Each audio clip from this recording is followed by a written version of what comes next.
कि जब कांग्रेस और समाजवादी पार्टी प्रचार करने निकले, क्योंकि हमने उत्तर प्रदेश की सियासत में देखा कि प्रचार तो पहले भी हुआ, बाद में नेता कहते नजर आए कि जमीन पर एक नहीं हो पाए थे। इस बार जमीन पर क्या हाल है? जमीन पर हम लोग एक हैं और सब लोग मिलकर हम लोग मेहनत कर रहे हैं जमीनी स्तर पर, और इस बार अच्छे दिन आने वाले हैं और मोदी जी जाने वाले हैं। तो नारा उनका और सरकार हमारी। सरकार हमारी। अच्छा साहब, चलिए एक बात बताइए, किन मुद्दों के साथ ये गठबंधन, और चलिए आपसे अनुभव के नाते पूछता हूं, जब जनता के बीच में जा रहे हैं क्या दावे कर रहे हैं, किन मुद्दों के साथ आपको लगता है कि गठबंधन आपका मजबूत है और क्यों आपके प्रत्याशी को जनता चुने? ऐसा है कि लोकतंत्र उस देश की आत्मा होता है। अब इस समय इस सरकार ने लोकतंत्र की हत्या कर दी। ऐसा ही घमंड हमारी स्वर्गीय प्रधानमंत्री श्रीमती इंदिरा जी को हुआ था। तीसरी बार प्रधानमंत्री बनने की सोची थी कि मेरे पिता नेहरू जी 3 बार प्रधानमंत्री रहे तो मैं भी बनूं, तो उन्होंने DIR मीसा लगा करके नेताओं को जेल में डाल दिया था। आज वही गलती हमारे देश के आदरणीय प्रधानमंत्री जी ने की है, उसका खामियाजा 2024 में भुगतना पड़ रहा है। ऐसा मेरा मानना है। जनता की आवाज है। जनता कभी नहीं चाहती कि कहीं विपक्ष की हत्या हो या लोकतंत्र की हत्या हो। जनता चाहती है कि हमारी समस्याएं सरल हो और हमारे बात सुनी जाए। आज इस सरकार में ये समझ लीजिए कि आप लठ से सरकार चल रही है, लोकतंत्र से नहीं चल रही है। उसका ही खामियाजा इनको भुगतना पड़ेगा। हम भुगत चुके हैं। चौधरी चरण सिंह जी प्रधानमंत्री बने थे, इंदिरा जी को चारों खाने चित्त गिर दिया था जनता ने। आज वही हालत इस देश की सरकार की होने जा रही है। कौन आ रहा है फिर अगर ये जा रहे हैं? तो हम ही आ रहे हैं साहब, गठबंधन आ रहा है, इंडिया गठबंधन। इंडिया गठबंधन आ रहा है। जमीन पर गठबंधन साहब, थोड़ा सा देर हुई लेकिन ठीक है, आज अलीगढ़ के माहौल में इस बात को समझा जा सकता है कि एक पर्व का दिन है और इस तरीके का ट्रैफिक है। लेकिन जो मैं सवाल पूछ रहा था उसके बाद मैं भारतीय जनता पार्टी पे आऊंगा, और वो जो धीरे से बातचीत चलती है वो भी कई बार देखी जाती है कि क्या वो किसी दोस्ती की प्रक्रिया तो नहीं है। कई सारे दोस्त आजकल उधर बैठे हैं, कई जो दोस्त छूट गए थे वो बगल में हैं। जमीन पर सारी दोस्ती सलामत है? देखिए, बहुत छोटा सा शहर है, एक दूसरे को सब जानते हैं, और सभ्यता ये कहलाती है कि एक दूसरे को प्रणाम तो जरूरी है। आज बाबा साहब अम्बेडकर की जयंती है, आपके माध्यम से पहले उनको श्रद्धांजलि अर्पित करता हूं।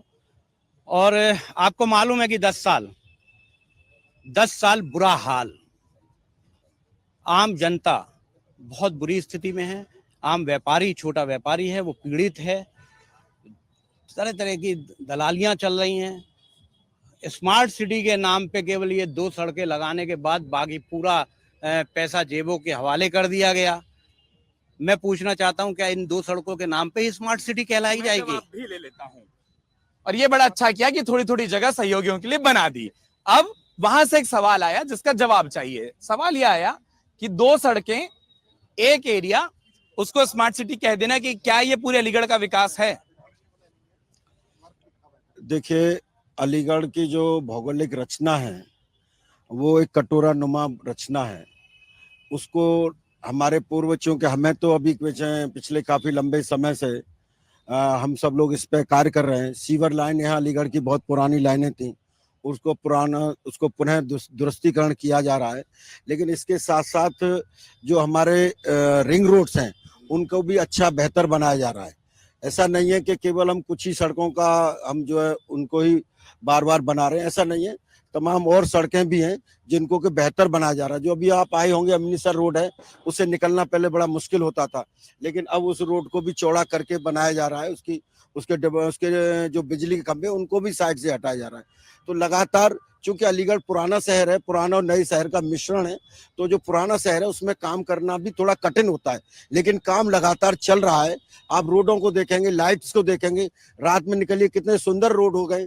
अभी सैन फजल इस तरफ चले जाइए तो पूरा एक हमने लाइन बना दिया जहां लोगों को जो है चाट पकौड़ी खाने के लिए एक अच्छा स्थान मिल रहा है। स्मार्ट शहर में जहां हम लोग दुकान बना सकते हैं, वो हमने स्ट्रीट वेंडरों के लिए दुकानें बनाई है।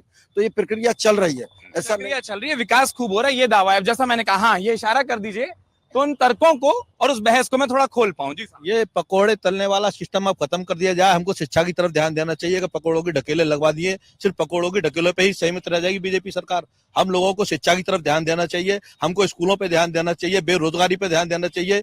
स्कूलों में फीस बढ़ती चली जा रही है, प्राइवेट स्कूलों की फीस 4 गुना बढ़ गई है। गरीब आदमी अपने बच्चों को पढ़ा नहीं पा रहा है। पकोड़े ढकेल, इससे हटके हमको ऊंची बात करनी चाहिए। अगर आप ये वीडियो YouTube पर देख रहे हैं तो हमारे चैनल को सब्सक्राइब करें और बेल आइकन को दबाना ना भूलें। अगर आप फेसबुक पर यह वीडियो देख रहे हैं तो हमारे पेज को लाइक करें।